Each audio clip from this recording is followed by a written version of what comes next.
Hello दोस्तों, welcome to my YouTube channel. अगर आप इस ड्रामा के पिछले पार्ट को नहीं देखे तो जरूर उसको भी देख लीजिएगा।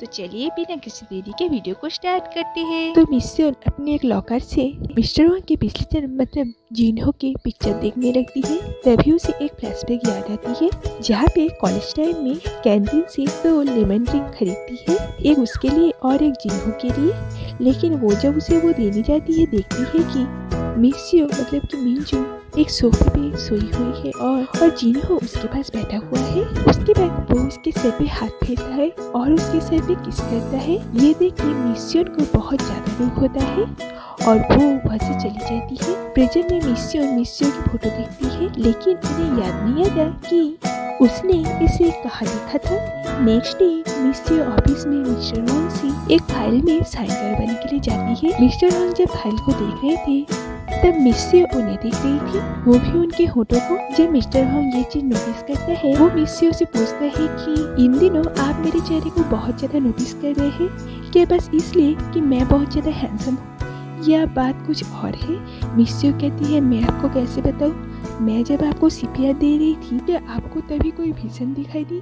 उसके बाद वो अपने फोन में वैसे ही कुछ ड्राइंग उनको दिखाती है जो कि वो हमेशा देखती है, लेकिन मिस्टर वांग साफ साफ मना कर देती है कि उनको कभी ऐसा कुछ भी नहीं दिखा। मिस्यो कहती है तब तो इसका आंसर मुझे ही ढूंढना पड़ेगा और वो मिस्टर वांग को किस करने के लिए आगे बढ़ती है। लेकिन कुछ टाइम बाद उसे समझ में आता है कि ये बस उसका एक सपना था। तो मिस्टर वांग पूछते हैं कि क्या इस पिक्चर्स का कोई और मतलब है। मिस्यो कहती है मुझे नहीं पता, बस मुझे मेरे सपनों में ये सब दिखता है। मिस्टर वांग कहती है मुझे लगता है सब काम के बहुत ज्यादा प्रेशर की वजह से हुआ है। मिस्यो सोचती है कि मुझे नहीं लगता ऐसे कुछ हुआ है, तो वो मिस्टर वांग से अकेले मिलने के लिए तरह तरह की प्लान करती है, लेकिन सब में कोई ना कोई फॉल्ट है। उसके बाद वो ड्रिंक के लिए उन्हें बार में इनवाइट करती है और कहती है मुझे काम के रिलेटेड आपसे कुछ बात करनी है और मिस्टर वांग भी मान जाते हैं। इधर मिस्यो अपने टीम मेंबर को कैसे वेबटून प्रोड्यूसर्स अपने काम को और अच्छे से कर पाए उसका टिप्स दे रहे थे और फिर वो कहती है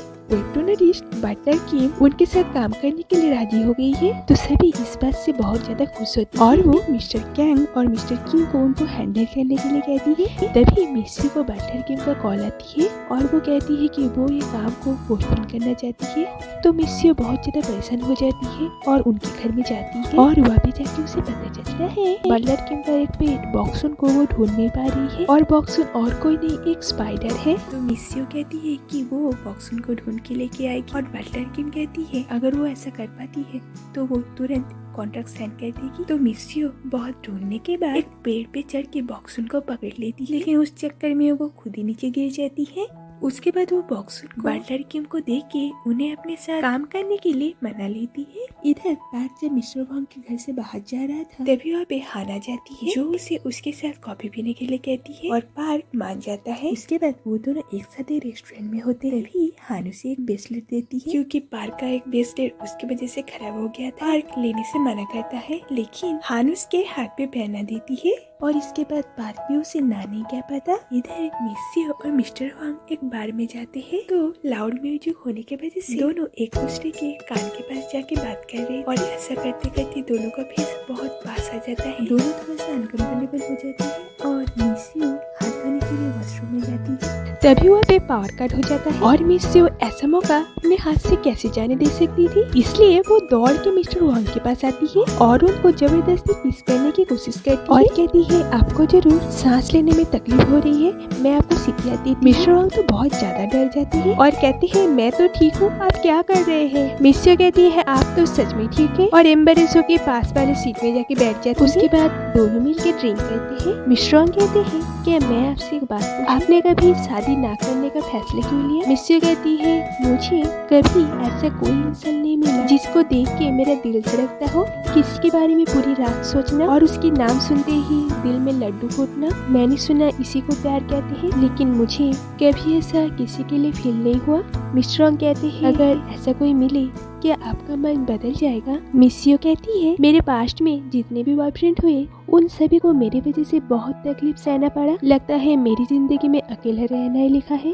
उसके बाद वो एक कॉल पिक करने के लिए वहाँ से चली जाती है। जब वापस आती है देखती है मिस्टर वांग पूरा ड्रंक हो गया है और ये उसके लिए फिर से एक मौका था, लेकिन इस बार वो अपने फिंगर पे किस करके उस फिंगर को उनके लिप्स पे टच करवाती है, लेकिन उसे कोई भी विजन नहीं दिखाई देती। उसके बाद वो दोनों कार से घर जाती। कार में वो मिस्टर वांग को सीट बेल्ट से बांध देती और मिस्टर वांग का सर एक साइड हो गया था और उनको तकलीफ हो सकता है ये सोच के अपने कंधे पे उनके सर रखते हैं। मतलब कि मिस्सियो के मन में मिस्टर वांग के लिए एक सॉफ्ट कॉर्नर तो था। उसके बाद उनकी कार मिस्सियो के घर के सामने आती है और मिस्टर वांग अपना घर समझ के कार से बाहर आ जाता है, लेकिन मिस्सियो कुछ भी करके उनको अंदर बैठा देती है और फिर वो कार वहाँ से चला जाता है। और ये सब मिस्सियो की मम्मी देख लेती है और उनको लगता है कि ये दोनों रिलेशनशिप में है, लेकिन मिस्सियो ये सब के लिए मना करती है और कहती है आप ये सभी बातें पार्क को नहीं बताइएगा, मैं आपको बाद में सब कुछ समझा दूंगी। और उसकी मम्मी भी इस बात के लिए राजी हो जाती है। अंदर मिस्सियो के पापा और पार्क में पुराने एल्बम्स को देख रहे थे और तभी ये दोनों आती है तो सभी मिलकर आइसक्रीम खाती है और बहुत अच्छा टाइम स्पेंड करती है। उसी बीच मिस्सियो के पापा उससे पूछता है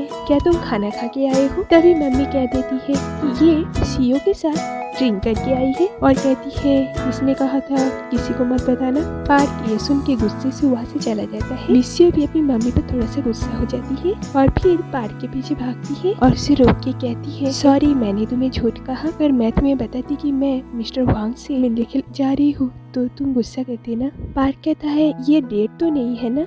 मिस्सियो कहती है अरे नहीं।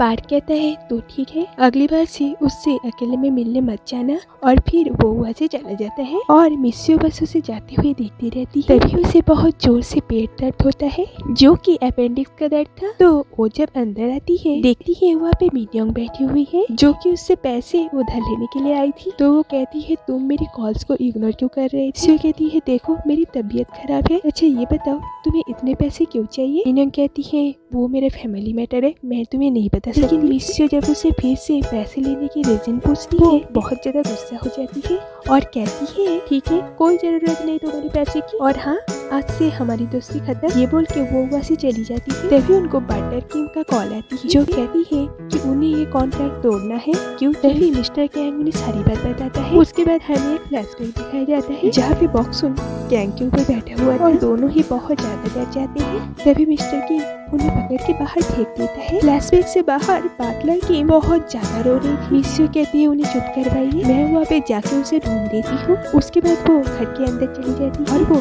दर्द के मारे फ्लोर पे गिर जाती है। उसके बाद वो सोचती है कि इस दर्द के बारे में वो अपने पेरेंट्स को बताए। सोचती है कि अगर उसके पेरेंट्स को ये पता चले तो वो लोग जरूर ये कहेंगे कि अगर तुम्हारा कोई लाइफ पार्टनर हो आज तुम्हें ये सब अकेले झेलना नहीं पड़ता तो तुम डिसाइड करो कि तुम्हें पार्क से शादी करनी है या मिस्टर वांग से। तो ये सबसे परेशान होकर वो अपनी दोस्त योंग यून को फोन करती है, लेकिन योंग यून भी काम में बिजी थी तो वो मिस्टर वांग को बता देती है। और मिस्टर वांग जब वहाँ पे आते हैं देखते हैं कि मिस्सियो की हालत बहुत ज्यादा खराब हो गया है तो वो उसे हॉस्पिटल में लेके आते हैं, वो भी मिस्सियो के हॉस्पिटल में। इधर मिस्सियो को पता चलती है मिस्टर वांग उनके हॉस्पिटल में आए हैं। इधर योंग यून पार्क को कॉल करके कहती है क्या मिस्सियो अभी ठीक है? पार्क कहता है क्या उसे कुछ हुआ है?